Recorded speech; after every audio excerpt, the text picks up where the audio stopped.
National Food Truck Day. The annual day got its start in 2016, led by the group Roaming Hunger, aiming to support local and mobile food businesses to support the economy.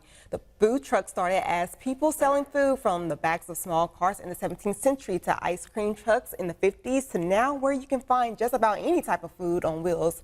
You know, anytime I go to a private party or a community event, the first place I'm going to is that food truck over there. I know. They always have the best food. If you do plan to go today to a food truck for lunch, things are going to be quite warm. We're seeing temperatures in the low 90s right now, but things are only going to continue to heat up through this afternoon. Temperatures reaching into the mid 90s by this afternoon with plenty of sunshine. And then a check of the 7-day forecast shows that we have sunshine around for Saturday, but increasing rain chances for Sunday, and this continues into Monday as well. But temperatures are going to be returning into the upper 90s, near 100 degrees for Tuesday through Thursday of next week. So remember to stay hydrated, limit your time outdoors, and wear lightweight clothing. Okay, I hope we made your lunch break worthwhile. Thanks for joining us today. Tune in to KNOE 8 News tonight at 5 and 6. Have a good afternoon. Have a good afternoon.